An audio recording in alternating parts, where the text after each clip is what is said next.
constante, pero lo que sí es constante es la aceleración. Aceleración es constante. Si la aceleración es constante, quiere decir que la derivada de la velocidad con respecto al tiempo es igual a constante. Entonces, este diferencial de t que yo tengo acá, lo paso al otro miembro multiplicando, lo cual me permite integrar ambos miembros. Este respecto a b, este respecto a t. Acá directamente tengo que la integral del diferencial se va, me queda b, extremo superior menos extremo inferior. b menos b sub 0. El a que era constante lo tengo fuera y acá me queda la integral del diferencial de t es t, o sea, me queda t. Y bueno, velocidad inicial más aceleración por tiempo. Fórmula muy conocida para ustedes también.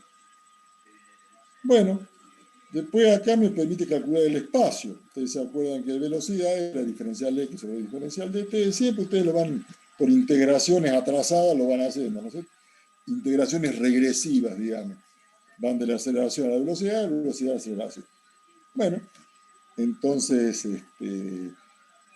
esto es la expresión que ustedes encontraron acá, ¿sí? Reemplazan velocidad por lo que encontraron, este diferencial de t lo pasan multiplicando y listo. Acá integran respecto a x y acá integran respecto de t. Y listo, se acabó. Extremo superior menos extremo inferior. Igual a velocidad inicial. Acá se divide en dos integrales, ¿no es cierto? La primera es integral entre 0 y t, ¿sí? De b sub 0 t, porque el extremo inferior es 0, se le queda solamente el superior. Y acá sí, t diferencial de t, t cuadrado sobre 2. Y la que tenían como constante queda, le queda. Y esta forma también la conocen, la han trabajado mucho. Era x0 más b sub 0t más un medio t cuadrado. Son todas fórmulas harto conocidas. Y acá lo mismo. Como esto es constante, ¿no es cierto? Acá este diferencial de x lo paso allá, obtengo esto, ¿sí? Entonces directamente integro ambos miembros y llego a la formulita de la expresión de la velocidad. ¿Sí? Bueno, eso es un juego que mucho con fórmulas, nomás como para que entre en un clima un poco distinto al de física, para más o menos tener el mismo concepto en realidad. Lo que tenemos acá es un temita importante, que es el movimiento relativo de dos partículas. Fíjense que ya abandonamos la idea de tener una partícula sola, abandonamos la idea de la partícula sola y ya vamos a hacer referencia a dos partículas ubicadas por su posición. O sea, x sub a es la posición de A y x sub b es la posición de B. ¿Sí? Entonces, fíjense que yo puedo directamente, son segmentos, ¿no es cierto? Son vectores. Yo puedo directamente decir, bueno, yo puedo llamar xA, lo llamo absoluto, posición absoluta de A, y xB absoluta de B. ¿Por qué le llamo absoluta? Porque es respecto al origen. Depende solamente de B, ¿no es cierto? Directamente sería la al origen. Entonces, esto funciona así. Yo puedo decir que xBA es la relativa. ¿De quién? Y la relativa de B respecto de A, porque es la diferencia entre la de B y la de A. ¿Se dan cuenta? Por eso es que acá defino, para definir un movimiento relativo tengo que definir posición relativa, velocidad relativa y aceleración relativa. ¿Qué es lo que hago acá? Esto lo ven gráficamente. La posición relativa de B respecto de A es todo esto, que es XB, menos esto, que es XA. Por favor, si hay alguna duda, me consultan. ¿Sí? Todo esto lo tienen mucho más completito en el libro de Bill Johnston, ¿no es cierto? Pero bueno, cualquier duda que tengan, la hablamos. ¿Sí? Abren su micrófono y listo. Bueno, ese sería el X. Y B, lo mismo. Como tengo B, bueno, ustedes saben, derivando esto, ¿no es cierto? B sub B menos B sub A. La relativa de B respecto de A es la velocidad absoluta de B menos la absoluta de A. Y la aceleración lo mismo. Y acá tendría la de B. Yo puedo expresar la de B en función de la de A. ¿No es cierto? Conociendo los datos de A y conociendo las relativas, puedo encontrar la posición. ¿Sí? Eso es todo lo que tenemos que saber de eso. Esto se usa mucho en estos que son los movimientos interdependientes. ¿Por qué son interdependientes? Porque dependen internamente, entre ellos, dependen entre ellos. Hay una interdependencia, ¿sí?, en los movimientos, que es lo importante. ¿Sí? Bueno, entonces, vamos acá. Fíjense en este primer caso. Bueno, esto es muy simple, ¿no es cierto? No se preocupen. Es un estudio cinemático muy simple donde yo tengo acá lo que podría ser el empotramiento superior, que puede ser una viga, un techito, ¿no es cierto? Sería el empotramiento superior. Yo tengo entonces aquí esta cuerda que une, y acá tengo un peso y un peso. O sea, tengo una cuerda empotrada en G en el techo o en una viga, directamente vengo, tengo una polea móvil y una polea fija. Fíjense que esta cuerda, como todas las cuerdas de la física, son inextensibles y sin peso. ¿Sí? Inextensibles y sin peso. Bueno, entonces lo que yo puedo analizar acá es que directamente acá no me va a sumar nada ni restar nada cuando yo trabaje acá, ¿no es cierto? Entonces yo puedo decir que yo puedo tomar de acá a acá como una barra, ¿no es cierto? XA, una distancia fija, no va a cambiar. Y acá tengo XA, tengo más XB, y acá de nuevo tengo XB. Y vamos a tomar el punto de toma de sujeción del peso, ¿no es cierto? Entonces yo tengo XA más un XB y otro XB más 2XB igual a constante. ¿Por qué es constante? Por lo que le dije recién, la soga no se estira. Fíjense qué pasa. Si yo tomo acá, me paro en A y lo bajo a 1 centímetro, ¿qué pasa con B? B va a subir. Cualquier cosa, no. B va a subir exactamente medio centímetro. ¿Sí? Si acá bajo 2, B va a subir 1. Por eso digo que hay un grado de libertad. Porque yo puedo, fijando una condición, la otra me queda fijada automáticamente. No hay más posibilidades. Yo fijo un valor para XA. Si cambio uno de estos, o si cambio XB, XA va a cambiar. Pero siempre en la misma relación, ¿no es cierto? Si yo bajo acá 1 centímetro, este va a subir 2. Pero yo, moviendo uno, sé cuánto se mueve el otro. Vamos a este otro que le he agregado una móvil más, ¿no es cierto? Exactamente lo mismo, pero bueno, yo tengo el Profe, empotramiento. perdón. Sí, sí, En el dibujo anterior, ¿me puede repetir, por favor, por qué se pone 2XB? sí, señor. Porque vos tenés, de acá a acá tenés un XA, ¿no es cierto? Sería vos tenés que ubicar esta rama.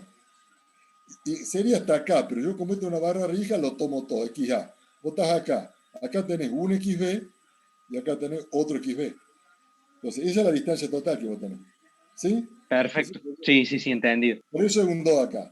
Y también entendiste que hay un solo grado, porque si yo cambio esto cambia una cantidad, pues yo lo puedo despejar de acá, ¿no es cierto? Esto es constante. Seguro.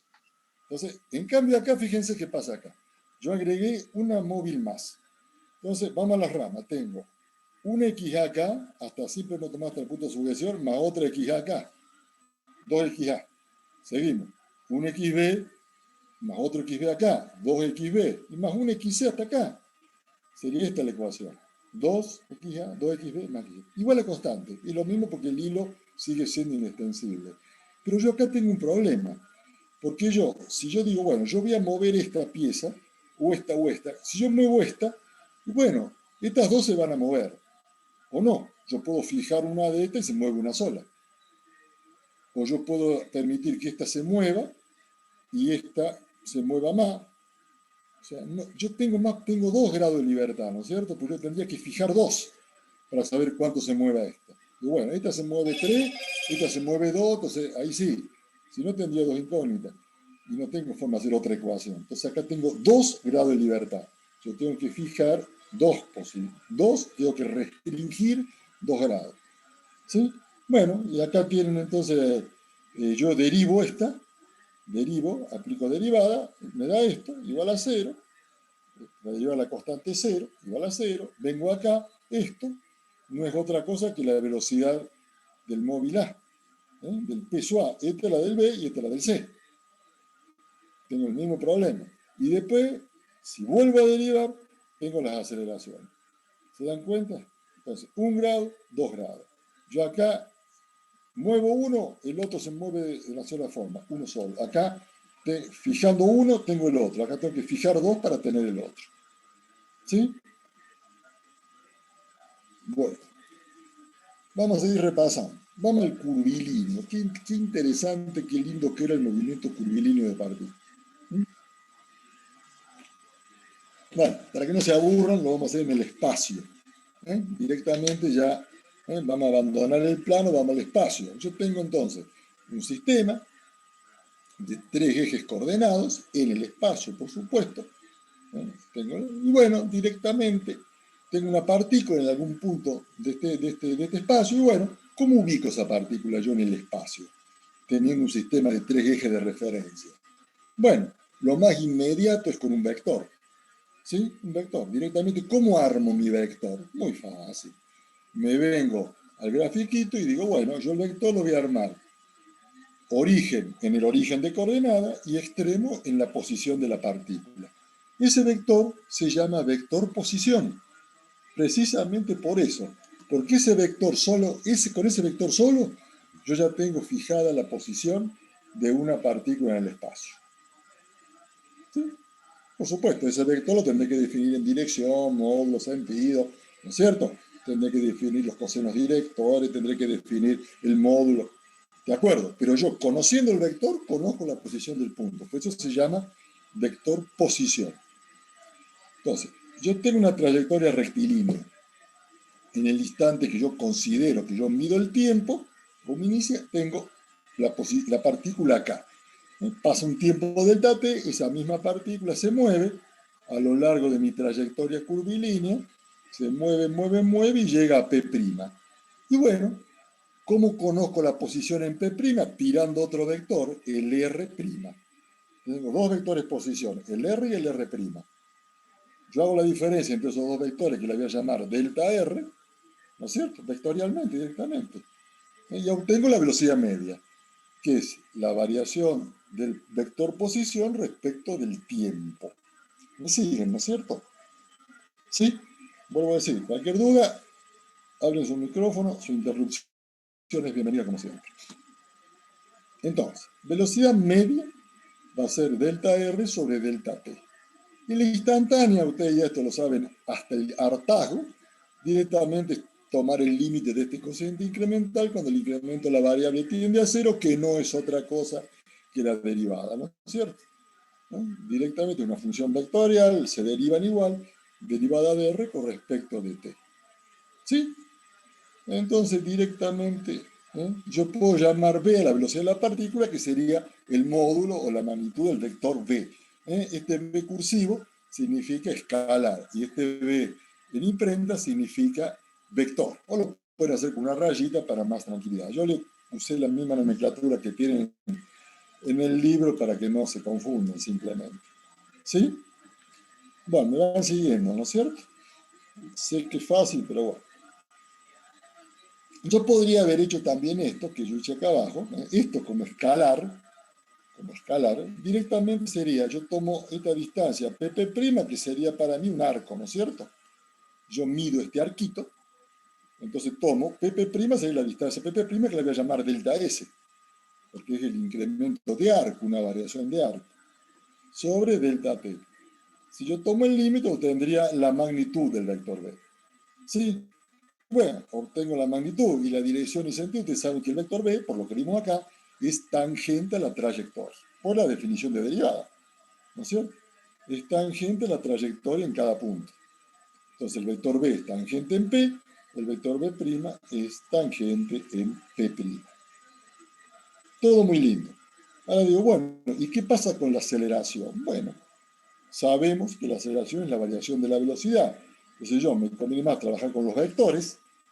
Entonces, tomo otro sistema de ejes, x', y', z', llevo a partir del origen paralelas, o traslado paralelamente estos dos vectores a un origen común que va a ser el O'. ¿Sí? ¿O no? Directamente ustedes lo que hacen es, paralelo a este lo trasladan acá. Paralelo, cuando digo paralelo y con magnitud, dirección, todo lo mismo, ¿no es cierto? Lo trasladan acá. Bueno, entonces ustedes acá tienen los dos vectores aquí, directamente generan este, que es el famoso delta B, es la variación del delta C. El B', indudablemente, va a ser igual al B más el delta B. Y bueno, ya tengo delta B, ¿cómo hago la aceleración media? Profe, se está cortando un poco. ¿Eh? ¿Se te interrumpe? Bueno, no sé si tienen el mismo problema todos, yo acá lo tengo normal por ahora. ¿Sí? No, profe, a mí no se me cortó, me parece que... Por Todo acá bien, todo profe. bien. ¿Eh? Todo ¿Ahora bien, está, profe. ahora está normal? Sí, sí. Bueno, sí. Bueno, no sé si les quedó algo pendiente de esto, me dicen, esto lo escucharon bien entonces. No se cortó, profe. Capaz que Ah, era el bueno, internet. Flash. sí, bueno, sí, vayamos acostumbrando, ¿no? Que ahora no le dejan aumentar, así que si no le dejan aumentar, por algún lado nos van a joder. Bueno, eso, estoy acá, no, yo ando, la velocidad mía anda bien. Va, esto, B' es igual a B más delta B. Entonces, yo lo que voy a hacer es la aceleración media. ¿No es cierto? Directamente es delta B sobre delta T. ¿Sí? La puedo calcular de esta forma, como yo trabajé con vectores, va a ser un vector. Un vector, ese vector va a ser tangente a la trayectoria. Guarda que yo acá no tengo la trayectoria. Yo acá tengo otra línea que puedo definir. ¿Cómo puedo definir esta línea que tienen de punto? Acá no es la trayectoria. La trayectoria es esta. Yo tengo que llevarlo. Yo acá llevé estos dos vectores de velocidad a un punto común. Esta línea se llama odógrafa. Y ahí sí puedo decir, la aceleración es tangente a la odógrafa. ¿Sí? ¿Por qué? Porque cuando yo tomo el límite de la aceleración instantánea de delta B sobre delta T, ¿no es cierto? Este punto se viene acá y en el límite, esto que es una secante, se transforma en una tangente. ¿Sí? Entonces yo ahí tendría, entonces esa es la diferencia, velocidad tangente a la trayectoria en cada punto. ¿Sí? Aceleración tangente a la odógrafa. ¿Cómo genera la odógrafa? Muy bien, trasladando los vectores velocidad en los instantes sucesivos de tiempo a un origen común y uniendo sus extremos. Esa línea que une los extremos del vector de velocidad es la odógrafa y es la línea curva a la cual es tangente la aceleración instantánea. ¿Sí? ¿Lo entendieron bien? Bueno.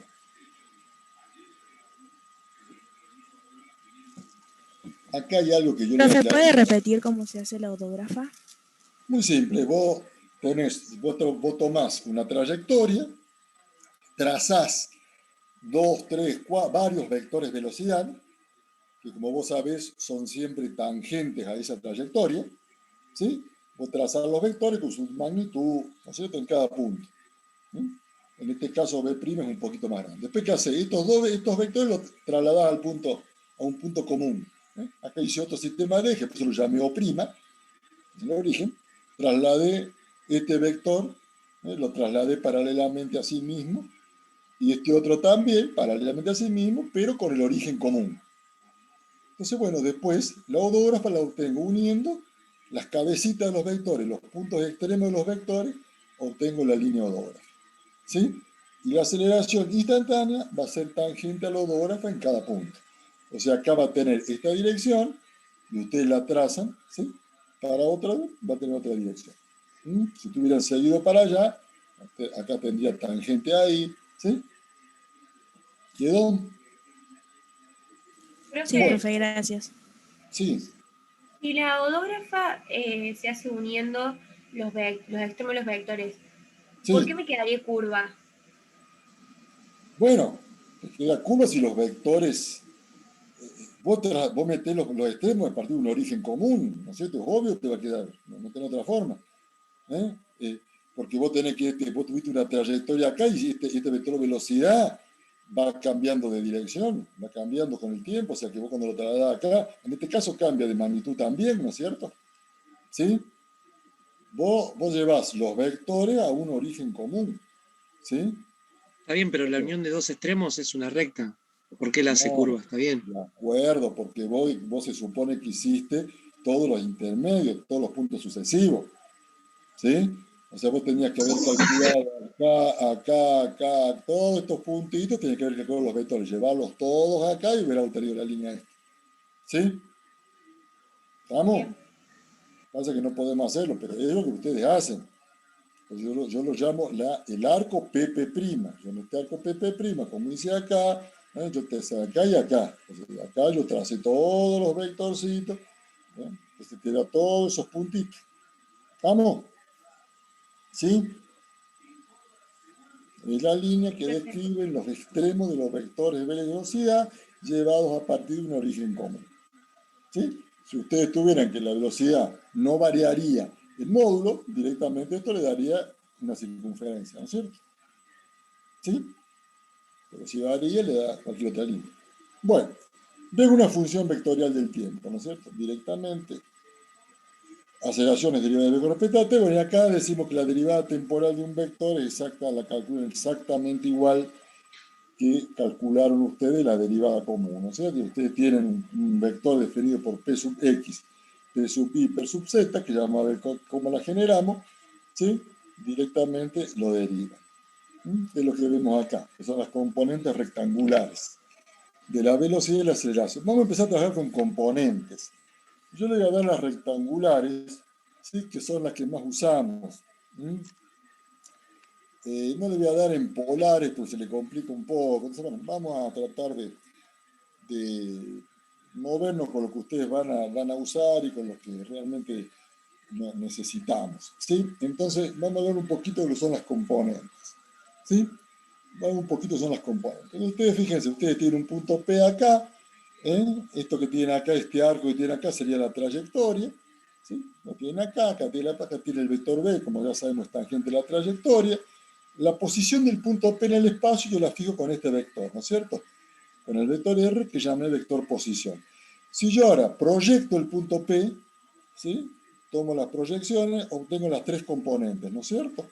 ¿Sí? Yo este punto P lo proyecté sobre el plano XY y acá obtuve la componente X, ¿no es cierto? En el eje X la componente X multiplicada por el versor Y me daría la componente del vector.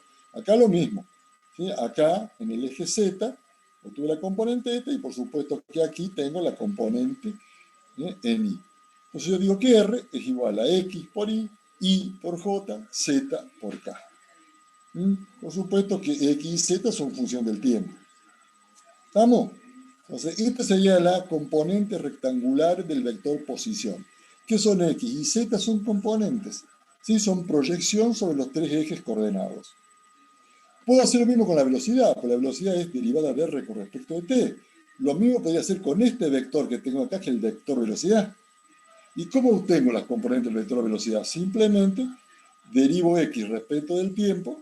Este puntito va a significar siempre para nosotros derivada temporal. Derivada respecto al tiempo de la componente x me va a dar directamente el b sub x. La derivada de la componente y me va a dar el b sub y este me va a dar el b sub z. Que acá lo tienen en el triedro acá, ¿no es cierto? En el punto. Y la aceleración, por supuesto, es la derivada de esto. Entonces, directamente, dos puntitos significa derivar dos veces. ¿Sí? Derivada segunda de x respecto del tiempo dos veces, derivada segunda de y. ¿Sí? Y acá tendría cada una de las componentes, ¿no es cierto? De velocidad y aceleración. En cada una de las tres direcciones del espacio, x, y, z. Eso sería más o menos la idea de lo que son componentes rectangulares. Una vez que vimos esto, ya puedo hablar de un tema que es muy interesante, es importante, que es el movimiento relativo a un sistema de referencia en traslación. ¿Sí? Esto es cuando ustedes usan lo que vimos antes, antes vimos la velocidad absoluta y relativa. Acá lo vamos a ver directamente desde otro punto de vista, donde yo digo que, bueno, yo puedo conocer el movimiento de B si conozco el de A y le sumo los relativos, ¿no es cierto? Fíjense que lo que yo hago acá es tomar un sistema de ejes X y Z. Acá tengo en la partícula en A y en B. Acá faltaría dibujar la trayectoria, que suponemos que es una trayectoria curvilínea, ¿no es cierto? Tengo la partícula en A y en B. ¿Qué hago yo? En el punto A, yo lo defino su posición con RA. Del punto B, defino su posición con RB. Como dijimos hace un ratito, RB es la suma de RA más RBA. ¿Qué significa esto? R sub B es el movimiento absoluto de B, o sea, el vector a posición absoluto de R. Este sería el vector posición. Me da la posición absoluta de B es igual a la posición absoluta de A más la relativa de B respecto de A. ¿Sí? Entonces yo pongo la absoluta de un punto respecto a cero. Como yo uso RA, yo puedo tomar este como otro sistema de referencia. Y ahí tracé otro sistema de eje. Entonces, como yo conozco definitivamente las componentes RA, la de B sub A y A sub A, directamente puedo conocer B sub B y A sub B. Conociendo la relativa, pues derivo esta y le sumo esta y obtengo la B sub BA, derivo esta y obtengo la A sub BA. Esa sería la utilidad.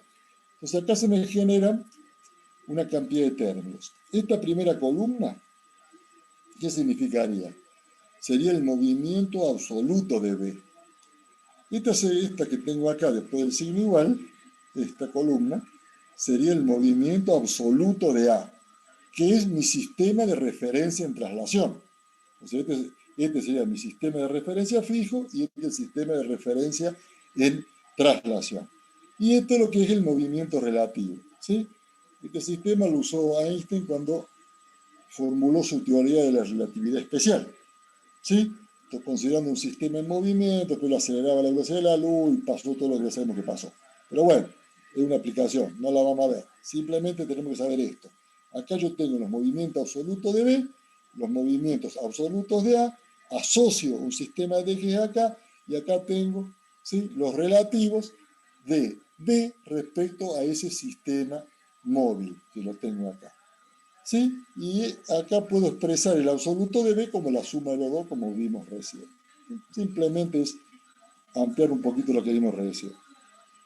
Bueno, esta sí, yo siempre le digo, yo le doy menos, pero esto véanmelo bien, porque siempre tengo problemas cuando tomo esto en los finales, que no sé por qué. Nadie me sabe responder esto, ¿sí? Nadie me sabe responder esto, y no sé por qué, porque es muy fácil. Yo se lo explico acá, por favor, véanlo bien, porque esto sí es importante, ¿sí? Esto sí es importante que lo vayamos viendo y bien, ¿sí? Entonces, ¿cómo funciona? Fíjense, yo tengo acá un punto P y acá tengo un punto P', ¿sí? Como siempre. La trayectoria, eje sub T, y yo calculo las velocidades, y E sub T y E sub T' son los versores, o sea, vectores unitarios en la dirección de cada velocidad. O sea, en el punto P la velocidad es tangente, el versor es el E sub T, módulo 1. En P' lo mismo. El E sub T', módulo 1. Del T sub T, yo podría hacer esto, ¿no es cierto? Voy a un círculo, que directamente va a ser el círculo trigonométrico, porque el radio va a ser 1, son versores. Entonces lo llevo a partir de un origen común, igual que antes, traslado este paralelo a este punto, este paralelo al origen común, este y este. El E sub T y el E sub T'. Trasladé los dos paralelos a sí mismos. El que obtengo acá es el delta sub T. ¿Sí? Pero fíjense en esto, que es lo que por ahí nunca se acuerdan. Yo acá tiro una bisectriz. Yo saco la línea que divide al ángulo este en dos partes iguales, lo llamo tita. Este ángulo lo voy a llamar delta tita, la variación de ángulo. ¿Sí? Entonces yo con la bisectriz lo dividí en dos ángulos iguales. ¿Cuánto vale cada uno? Si todo este ángulo lo llamo delta tita, cada uno de estos va a ser delta tita sobre 2. Ustedes se fijan, cuando trazaron la bisectriz, se le generaron dos triángulos rectángulos. ¿Me siguen? Dos triangulitos rectángulos me generaron. Qué bien, ¿no? Bueno, ¿eso para qué me sirve? Para calcular cuánto vale delta sub T. Pues ustedes se fijan, este triangulito rectángulo, este cateto que tienen acá, ¿qué es? Y es el seno del ángulo este, el seno del ángulo medio, de delta tita sobre 2. Y acá tengo el otro triangulito rectángulo acá, ¿no es cierto? Esta línea es común, tengo un triángulo rectángulo para allá y otro para acá. Entonces, directamente es delta sub T, es 2 seno de delta tita sobre 2, porque el radio es 1, es círculo trigonométrico. Entonces el seno directamente es el cateto opuesto. ¿Sí? Profesor, lo corto ahí. Antes que siga. Sí. No entiendo. Ahora, la unión de esos dos puntos lo trato como una recta cuando no era una curva odógrafa esa. No, esta es una recta. No, en la circunferencia que trazó abajo. Sí, porque yo estoy trabajando con esto y con esto. Yo lo hice para encontrar la odógrafa. Por supuesto, si vos querés encontrar la odógrafa acá, es esta la odógrafa, es la circunferencia, ¿sí? Lo que yo te dije antes, si la velocidad no variaba en magnitud, te da una circunferencia. No contradecimos nada, simplemente estamos analizando vectorialmente, nada más.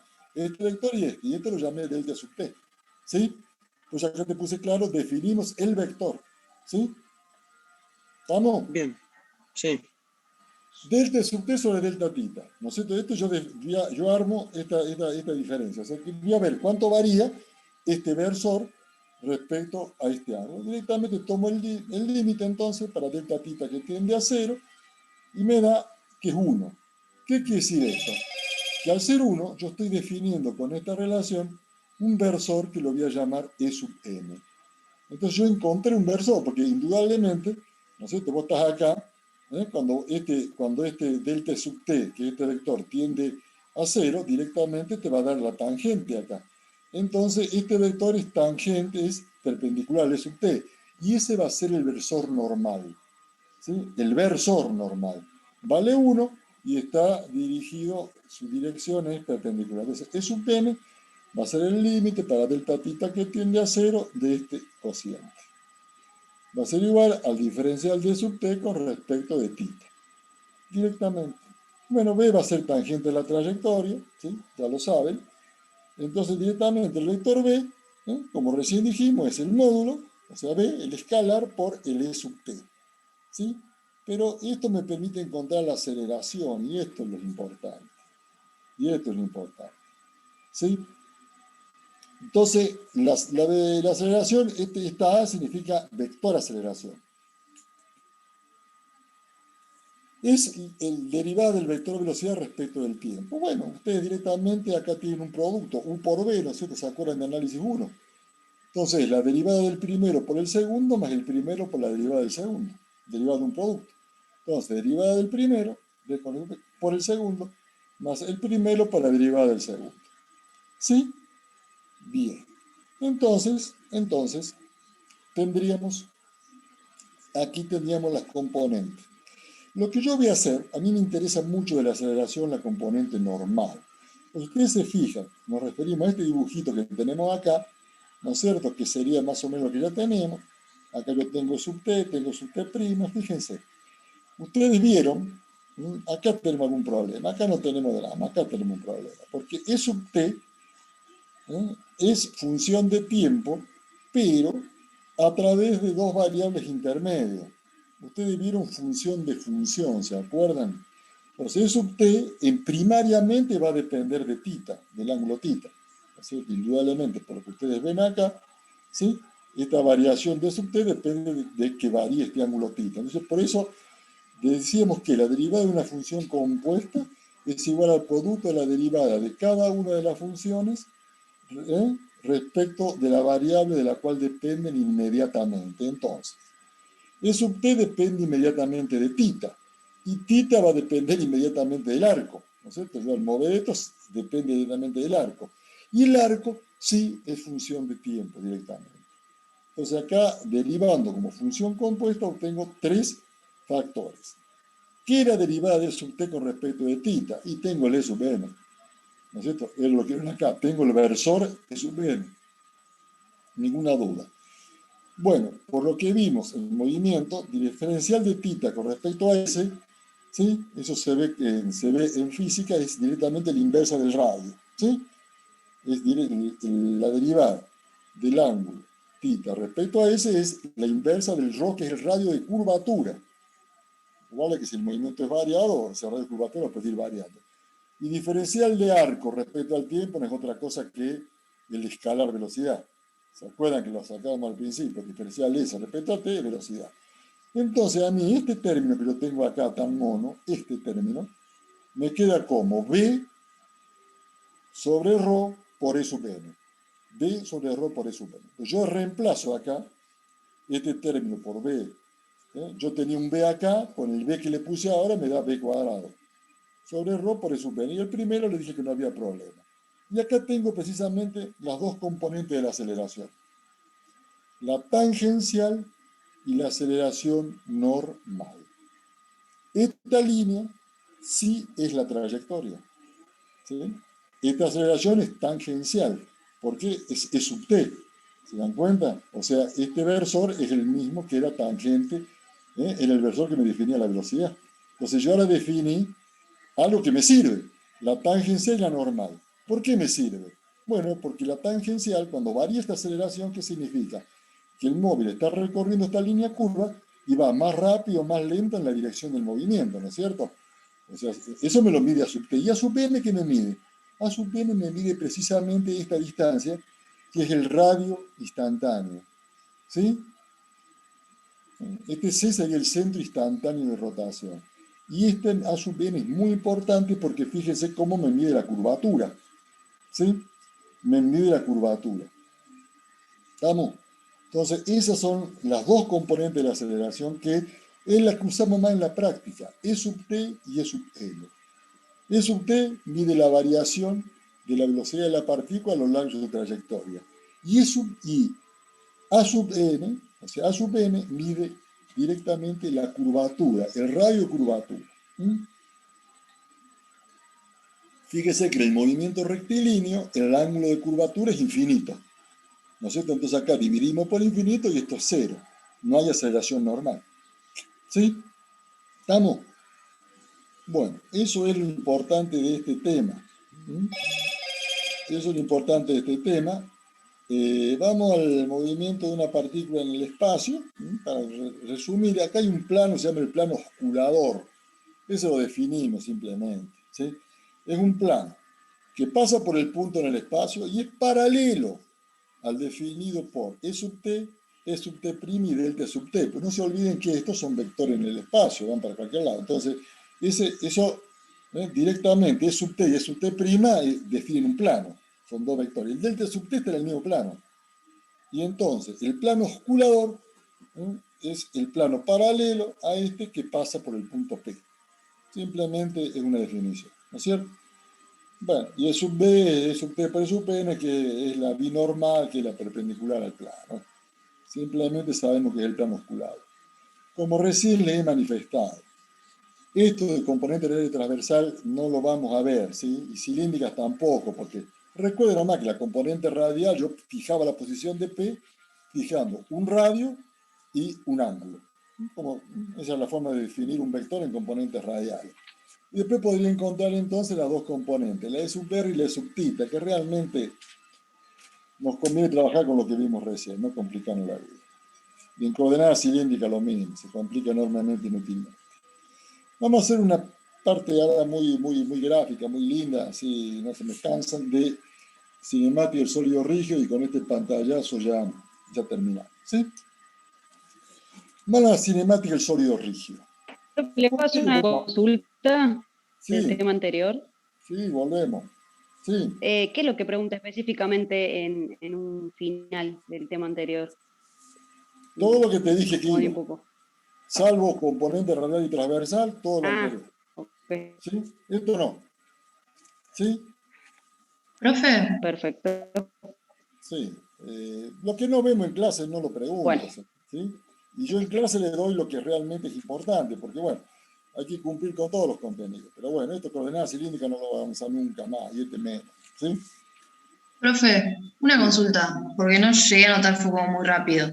Dijo que A sub n medía el radio instantáneo, A sub n, perdón, E sub n el radio de curvatura, E sub t la variación de velocidad de la partícula. No te confundas. Este es tu problema, ¿no es cierto? La aceleración tiene dos componentes, tangencial y normal. Sí, La componente tangencial es esta. Es la derivada de v con respecto al tiempo. O sea, indudablemente te está midiendo la variación de la velocidad a lo largo de la curva esta. ¿Sí? Si la velocidad es constante, es cero. Pero si la velocidad varía, si hay un diferencial de v, entonces directamente esto te mide, esta componente mide cómo varía el movimiento a lo largo de esta línea. Y la E sub n es esta, la aceleración normal, es v cuadrado sobre ρ. Este ρ, que es el radio de giro, el radio instantáneo, ¿sí? Este punto C lo vamos a ver después como centro instantáneo de rotación. Entonces, si vos variás este ρ, ¿qué significa? Que estás variando este radio. Este radio se hace más grande o más chico, ¿no es cierto? Y como les dije antes, si ustedes mantendrían constante esto, se tendrían un movimiento circular. ¿Sí? Bien, Entonces, gracias. ¿qué efecto cinemático tiene la variación de la aceleración? ¿Qué es lo que nos interesa? Sólido rígido. Un sólido rígido es un conjunto de partículas rígidamente vinculadas entre sí. O sea, no se puede variar la distancia. Si es un sólido rígido, yo tengo una partícula acá, que es la partícula A, acá la partícula B. Si es un sólido rígido, yo lo muevo, lo tiro, lo levanto. Directamente esa distancia permanece invariable. ¿Sí? Eso sería el concepto sólido rígido. La distancia entre sus infinitas partículas permanece invariable. Bien, vamos a hablar del movimiento. ¿Cómo se puede mover un sólido rígido? Fíjense, yo tengo entre A y B, yo tomo dos partículas cualquiera y trazo una línea recta. Si yo hago un movimiento de tal manera que esa línea se mantiene paralela a sí misma, esta línea es paralela a esta. Si se mantiene paralela a sí misma, se llama movimiento rectilíneo, de traslación. ¿Por qué rectilíneo? Pues la trayectoria, ustedes ven acá, son líneas rectas, ¿no es cierto? De acá a acá se movió una línea recta. Entonces, un movimiento de traslación rectilíneo. ¿Por qué es traslación? Porque esta línea que yo tracé se mantuvo paralela a sí misma. Y las trayectorias de las partículas son rectilíneas. En este caso también es traslación. ¿Por qué? Porque esta línea se mantuvo paralela. Lo que pasa es que la trayectoria fue una línea curva. Entonces, traslación rectilínea, traslación curvilínea. ¿Vamos? Esas son dos tipos de traslación. Lo que tienen acá, si ustedes toman una pera y la atraviesan con una aguja de tejer, por ejemplo, rotación alrededor de un eje fijo. ¿Cuál es la característica acá? Que todas las partículas se mueven formando circunferencias concéntricas en planos paralelos. ¿Sí? Esta partícula se mueve en este plano, y todas las partículas de este plano se van a mover en este plano, todas las de este en este. Y este plano respecto de este son paralelos. Esto se llama rotación alrededor de un eje fijo. Y esto, que sería un movimiento de un trompo, ustedes acá, en vez de poner una superficie lisa, le ponen un papel de lija, por ejemplo, ¿no es cierto?, que le impide el desplazamiento de este punto. Este se llama movimiento alrededor de un punto fijo.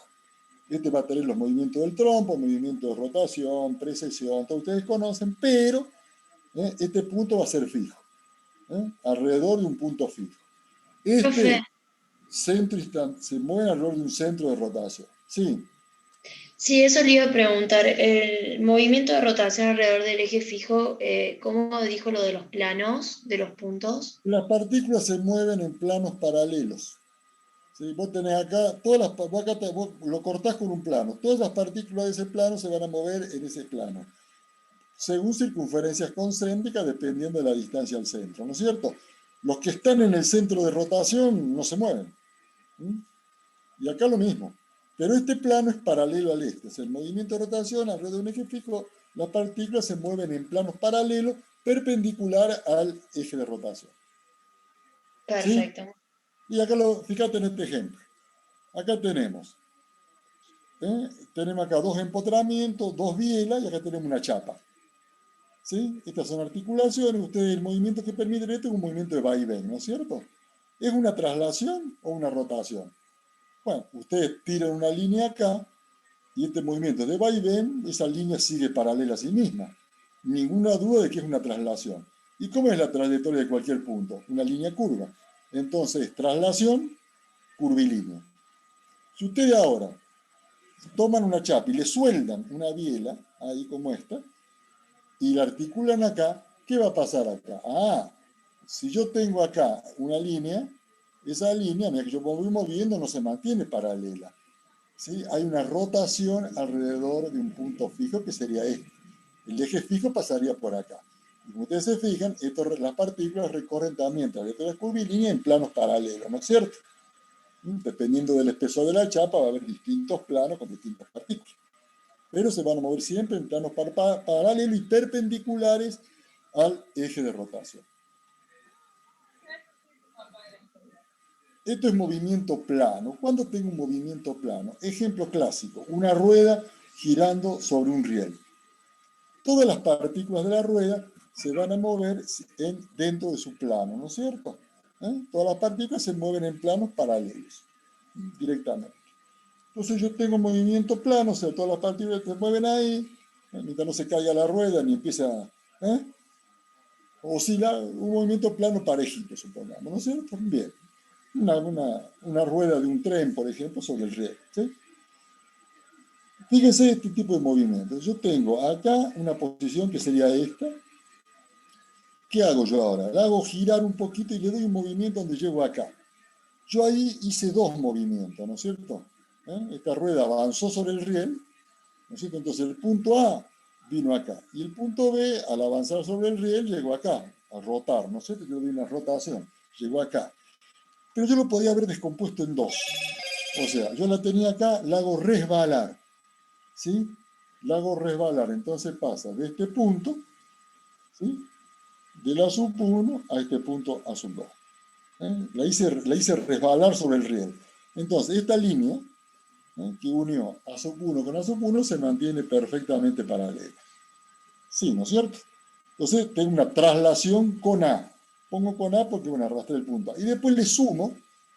Una vez que estoy ahí, tomo el A como un punto fijo y lo hago rotar, resbalando, por supuesto, lo hago rotar hasta este punto y llego al mismo punto. O sea que yo este movimiento plano lo descompuse en dos: traslación y rotación. Sería un poco una consecuencia, una aplicación del principio de independencia de las acciones y superposición de los efectos. Entonces yo logro un movimiento plano mediante la suma de dos movimientos: uno de traslación y uno de rotación. Esa sería un poco la idea. Lo mismo tienen en este mecanismo simple que tienen acá, ¿no es cierto? Ustedes acá tendrían entonces dos correderas y acá tienen, ¿sí? Dos dados que se cogen. Y acá tienen la biela que los une, ¿no es cierto? Entonces yo lo llevo de una posición a otra como hicimos antes, ¿no es cierto? Imaginariamente, no puedo destruir el mecanismo. Yo tengo la barra acá, la traslado acá, paralela. Directamente una traslación, cualquier línea se mantiene paralela a sí misma. Y después tomo el punto como fijo, ¿no es cierto? Tomo este punto como fijo y le hago la rotación. Y acá al revés, ¿no es cierto? Es lo mismo. ¿Se dan cuenta? Entonces yo puedo lograr descomponer un movimiento plano en dos: traslación más rotación. Y acá tiene un poco una aplicación de lo que vimos antes. Fíjense que yo tengo aquí esta chapa, ¿no es cierto? Y la llevo de esta posición a esta posición. Lo mismo, yo puedo hacer una traslación paralela, o sea, este punto, esta línea recta se mantuvo paralela, a D, lo trasladé paralelamente a sí mismo. Tomo este como fijo y le hago rotar. Y llego exactamente a lo mismo, ¿no es cierto? Como suma de dos. Traslación y después le doy una rotación. Y lo podrían hacer con el triangulito, ¿no es cierto? ¿Sí? Bueno, son aplicaciones para que las vean. Bueno, bueno, señores, hemos tenido una muy buena clase. No sé si ya para la próxima empezaremos de aquí. Ahora viene, siempre les dejo así para el final una parte un poco más gráfica, un poco más tranqui. Este tema que viene es muy interesante. Ya ese tema se toma mucho en los que es parciales, finales, rotación alrededor de un eje fijo, ¿sí? Vamos a... bueno, nos acompaña el ingeniero Roberto Brasca, ¿sí? Muy buenas noches a todos. Ya te paso así, ya te quedas con los chicos, ya le va a explicar, pues va a charlar un ratito con ustedes, ¿sí? Ahí le va a explicar el tema de lo que hemos cargado hoy, ¿sí? Ya te damos hospedador así ya. Profe, una pregunta. Sí. Las preguntas esas del teórico que subió al final, ¿para cuándo son? Bien. Eso es lo que vamos a comentar. Eso es lo que vamos a hablar ahora, sí. Coanfitrión Roberto, ¿sí? Bárbaro. Gracias, Oscar. Bueno, jóvenes, nos vemos entonces en la próxima clase, ¿sí? Seguiremos estos temas que veo que le han entusiasmado mucho, ¿sí? Así que, profe, bueno, gracias. le agradezco por la presencia, por haber venido, por haber aguantado hasta ahora y bueno.